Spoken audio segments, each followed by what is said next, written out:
Hello and welcome back to Rotherham Real Talk. So today we have got a new guest on, and we've got Debbie from Rotherham Dance Centre. So morning, Debbie. How are Good you? morning. If you just want to give a bit of a brief and introduce yourself, and tell us a little bit behind Rotherham Dance and where that started. Okay, so Rotherham Dance Centre is an established school within Rotherham.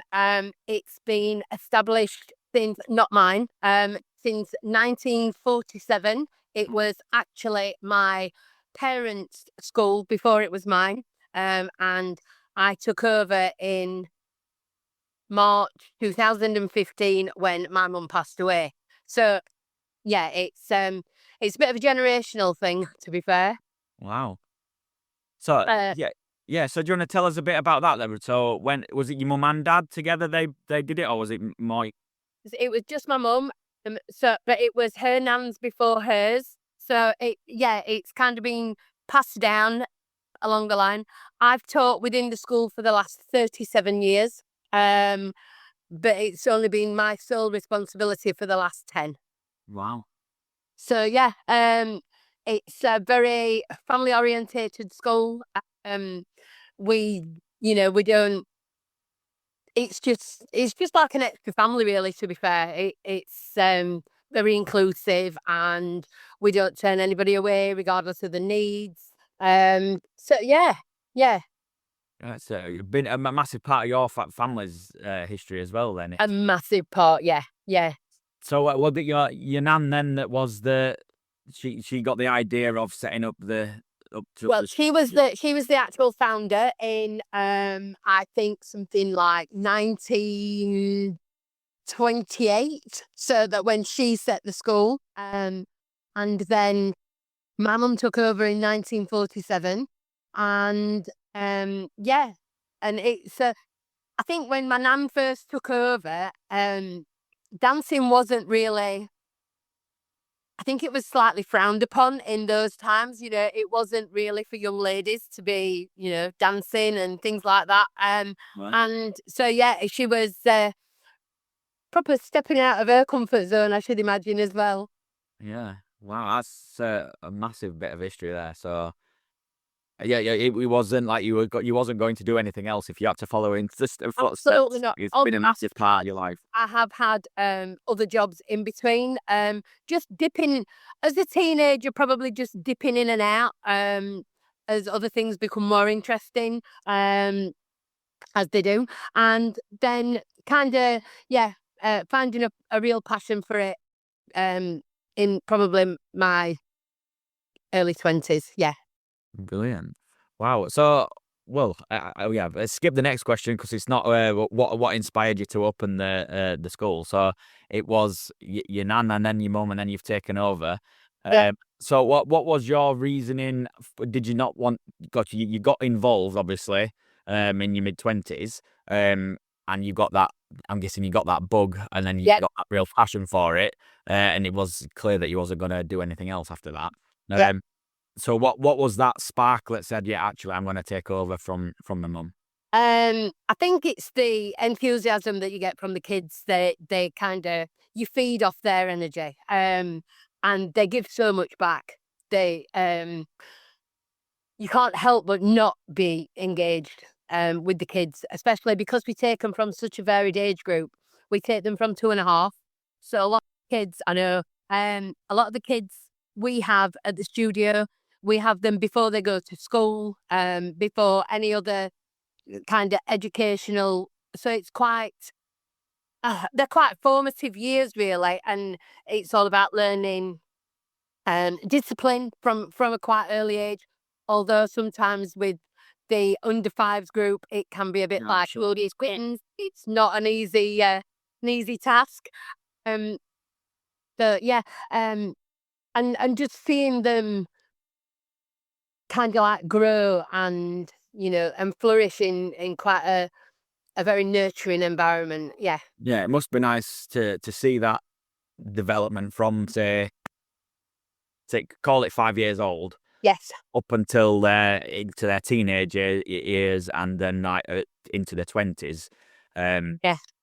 see them progress and what they actually go on to achieve. Absolutely. I mean, we a lot of the students I've got now, because it's quite a vast age group. We've got students that start with us at 2.5 that are still dancing with us into their late 20s. They go away, they go do university, come home, and we just can't check them off. But I don't want to. Yeah, no, but that's obviously there's something there that keeps drawing them back and keeps them involved within, and as I say, got that community and that family feel around it. Absolutely, yeah, and it's another set of friends for them. It's a different peer group, and some of the girls and the boys are in the studio 3-4 times a week, so they probably spend more social time with the friends that they form within the studio than they do with school friends. So yeah, it's nice to watch them grow. Yeah, brilliant. So, well, yeah, we've touched on this now as well. We've gone on a bit and we've jumped a few down. So, yeah, what kind of impact do you think having dance involved in such from a young age and having that? I suppose it's giving them confidence and giving that an extra social group to. Absolutely, yeah.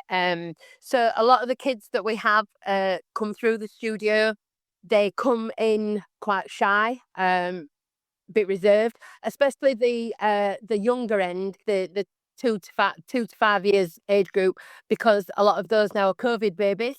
So they're not used to the social aspects of life in general. So trying to get a child to hold your hand when they were brought up don't touch, it's quite engaging, really. And getting them just to express themselves without any worry about anybody judging them, laughing at them, and it's nice to see them be so confident, to come in as quite shy, retiring,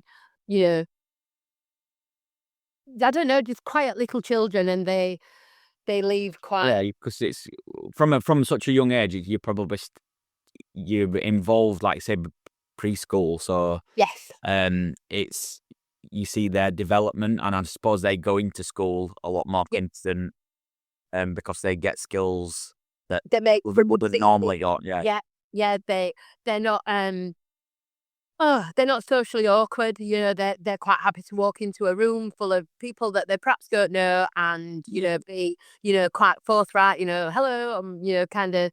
Whereas they skip off, leaving their parents horrified that they don't need them anymore. Yeah. So what's one of your? Well, I know it'd be hard to put it onto one. So what's a couple of your like standout moments from some success stories that's kind of stuck with you from students? Okay, so we have a number of students that are dancing within the industry at the moment, that trained with us, that went on to dance colleges all over the country, some in London, Leicester. We've got one of our students starts at Liverpool in September. So that's quite nice to see them succeed and go on to make a career out of it. Yeah, so it's gone from a hobby to a career. Yes. Yeah.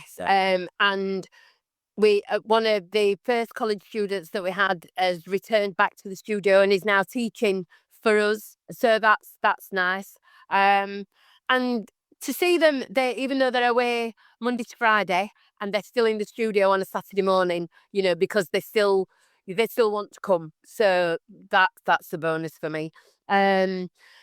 Standout moments. We've seen students. I've had students get married. So that's another bonus. Watching them, start their own families. Oh gosh, we've been all over. We've danced in the West End. We've done the Blackpool Tower Ballroom. So they're all things that quite nice memories. Yeah, memorable. Yeah, memorable. absolutely. Yeah. Yeah, we've had students that have left to have families of their own and then bring their babies back. So it kind of goes full circle. So yeah. Yeah, so that massive generation, even the students as well as you guys. Yes.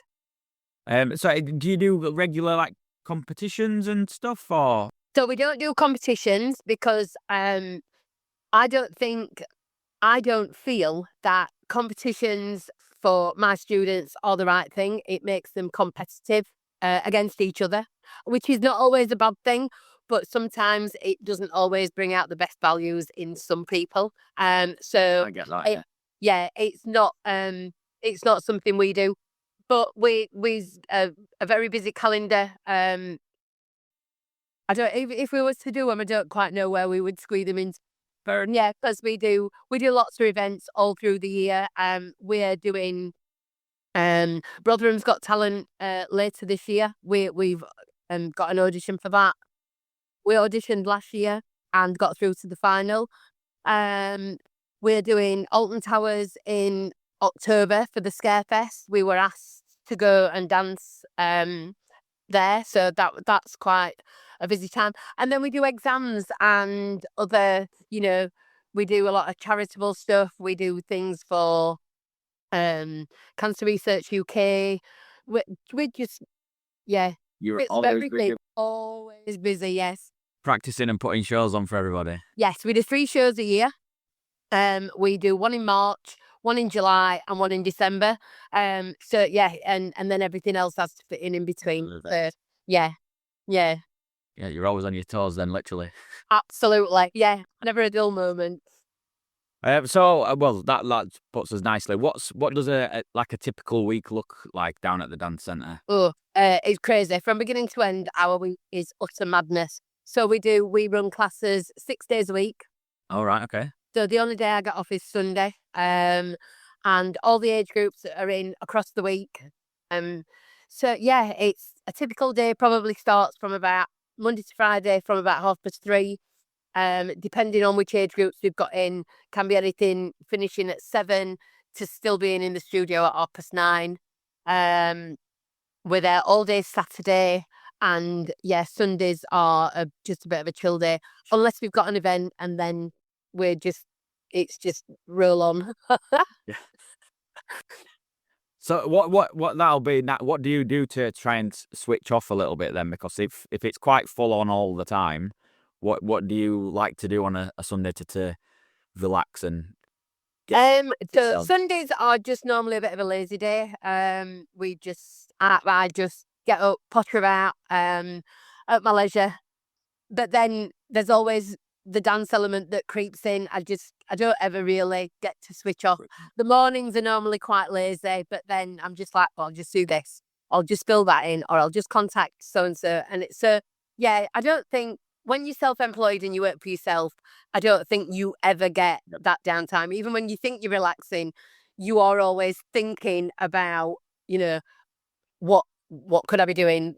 Did I do this? Did I answer that? So yeah, it's No, I can see definitely. It's I'm self-employed and my wife's self-employed, so we're always you're always thinking about something. Have I finished that? Have I done this? Yes. I want to get in contact with whoever. Yeah. Have I finished this? Have I done? Yeah, you're always thinking. So when You're always on. Yeah. that switch off, it's like, right, Sunday afternoon, I'm just not going to do anything. Yes. And then your phone goes or someone messages you, you're like, I'll just answer it. And even though you start off with all good intentions, I'm not going to answer my phone at all today. You always do. It is. Yeah, it's the nature of the beast. And it's yeah, and I mean, so that when we all went into COVID and into lockdown, that was it was massive for not just for myself, but for a lot of business owners, because when you're self-employed and your world is constantly 24/7, 100 miles an hour, when the world stopped and it was, so that took a lot of getting used to, but we survived like a lot of other business owners. So yeah.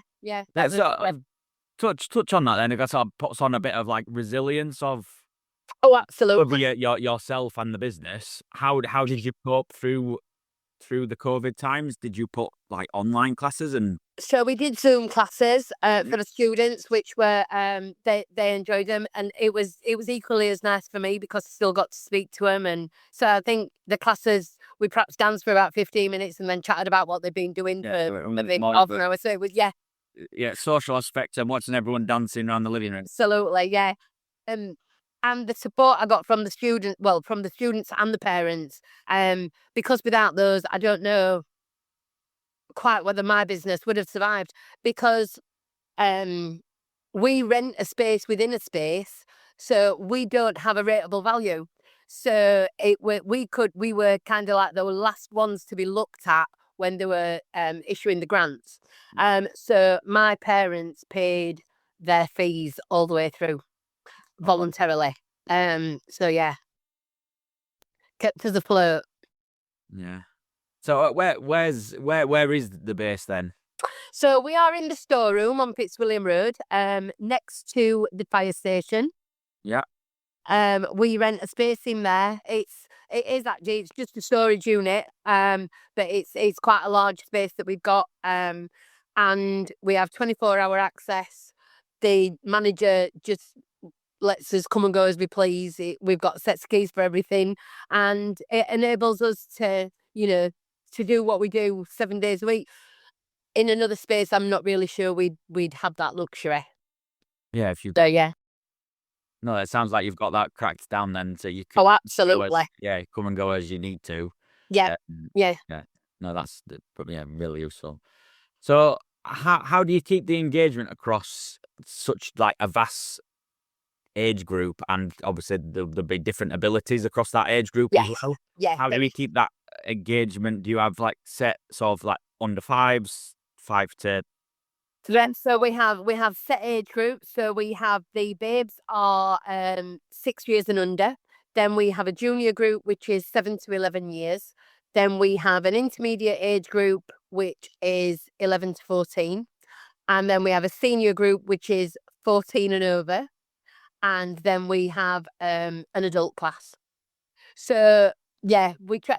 It's easier to keep them in their own age groups, because we can keep the work appropriate, and everything. It flows a lot easier when you've got a similar age group. It's easier to keep them engaged, and just being as nutty as they are. Really, I don't think being standoffish works when you teach children, especially young children. You've got to be, if they want to crawl around on the floor, you've got to get down on the floor with them. If they want to run about, we've got to run about. But then again, the same with the senior students. They like all the current music, and you've got to, you really have got to keep up with it, which sometimes it's a bit like, oh, but we do it. Yeah. And I suppose as you get into the older groups, they will start to take it more seriously. Absolutely, yes. So you probably get more out of the students as they get older. Yes, yeah. They are they're more engaged. Yeah. Not more willing to try new things, but they're always up for a challenge, and yeah, it's always good. Yeah, I've got 2 boys under 10, so I know exactly how it's to keep young kids entertained, and it's a handful. So if you've got a room full of them all at the same time, all hyperactive and full of beans and running around and loads of energy, I can imagine it's quite a task. Yeah, and then wanting them to go from one extreme to the other, because when we want them to be full of energy, and then to be to stand still and listen, and and engage. So that's yeah. Yeah, my little boy, sometimes he goes to a local football training club, and it's all right. It's so difficult to get him. It's like, right, you need to listen to the coach now and do and not just run up and down kicking the ball, and listen to the instructions and do what you're meant to be doing. But he just puts the ball as far as he can and chases it. Oh well, yeah. As long as he's enjoying it. That's it. He comes home tired. That's what's important. Yeah. So have you? Yeah. So what are we on now with August? So your next show then is going to be the December one. It is, yeah. So and then if you've got the Scarefest, that'll be October. Yes, so we're in Alton Towers on the 19th of October for Scarefest. So we're quite busy with that. And it's not just a matter of turning up, you know, we have to think about all the choreography, we have to submit the music, we have to make sure the parents have bought all the right tickets. Yeah. Then we have to book the transport. And so, yeah, it's, there's a lot more goes on than just popping along. Yeah, yeah, you can't just go and turn up and put a show on.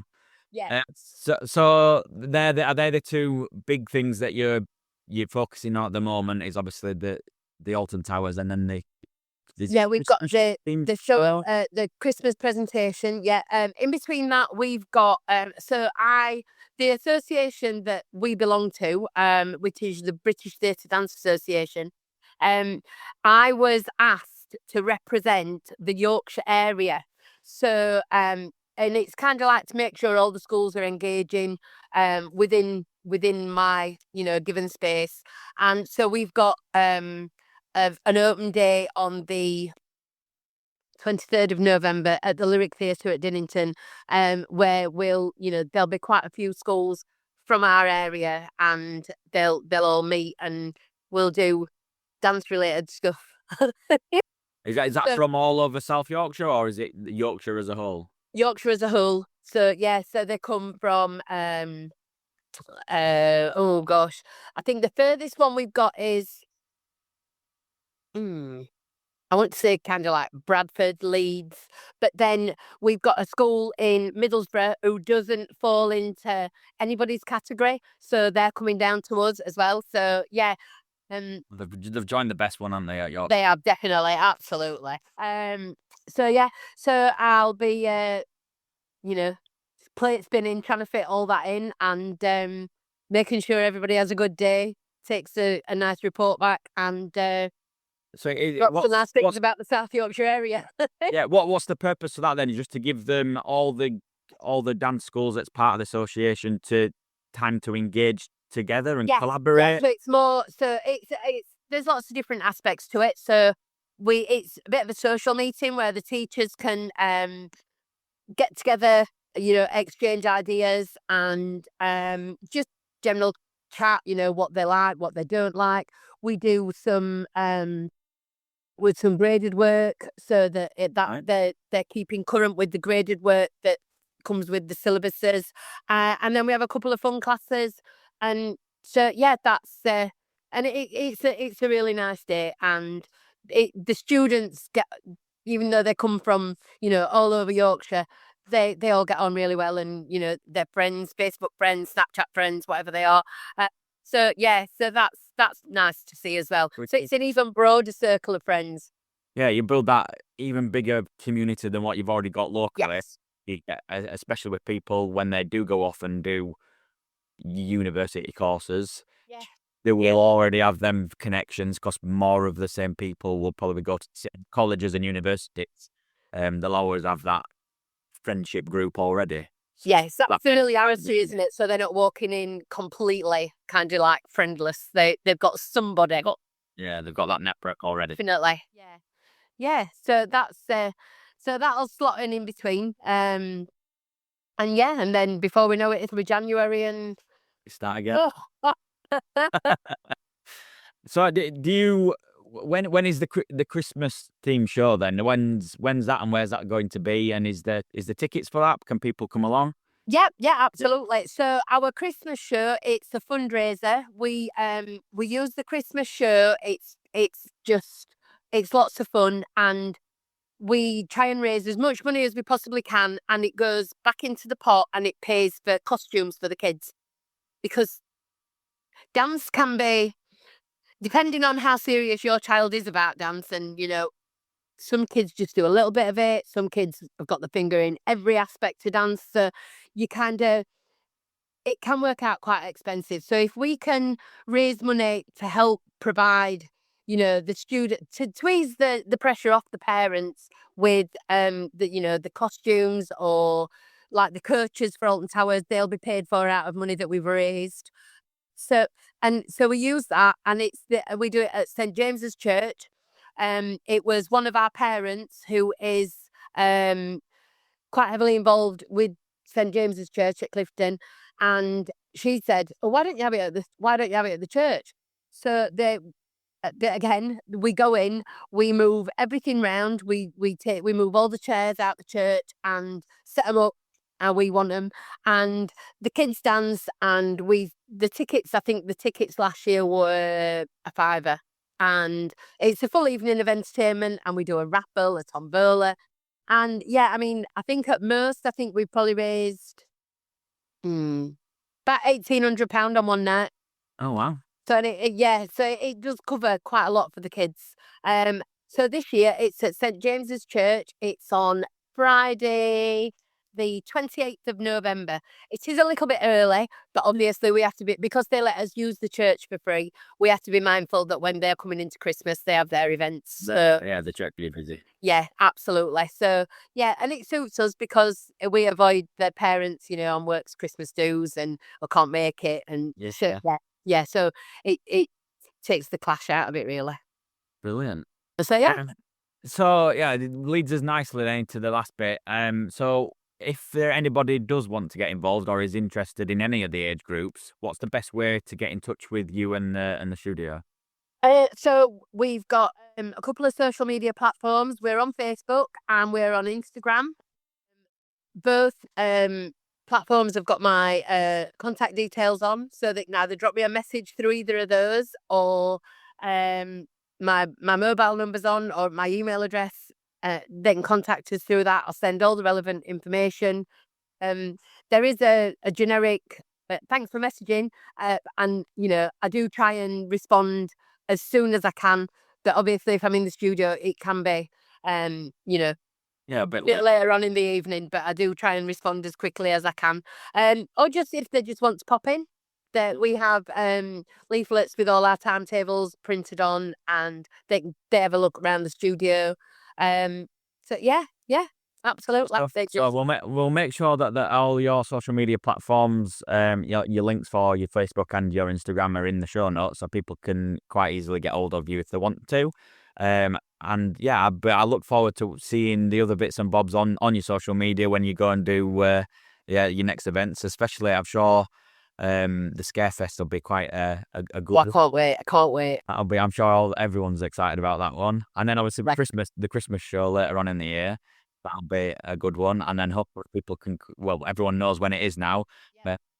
They can come along and raise some money and keep allowing you to do what you are doing, because it sounds very hands-on and a massive ball of energy. But obviously you can see what it's doing with the kids and watching them develop and build their confidence, which I think definitely the age group from COVID.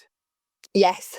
As we see them develop over the next probably 5 years or so, hopefully we can get that confidence back to them, because there is quite a few still that I know. My kids are in that age. They were only very little when in the COVID, and you can see some of it where they're a bit more reserved.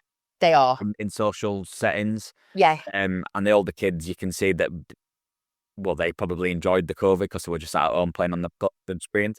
There wasn't very social anyway, were they? So, no, they're not. Yeah, the typical teenagers. But yeah, I think that'll only help and develop the kids into absolutely better adults as yes. Yeah. Perfect. So yeah, thank you for taking time out of your busy schedule, Debbie, because I know you're very busy and you've got all sorts going on, and you've got lots of planning to do. I'll stick everything into the show notes so anyone can get in touch with you if they want to. And perfect. Thank you. Keep doing what you're doing, and I look forward to seeing pictures and videos and stuff all on your socials of the upcoming events. Thank you very much. Thank you for having me. No problem at all. Keep it up. Thank you. Bye.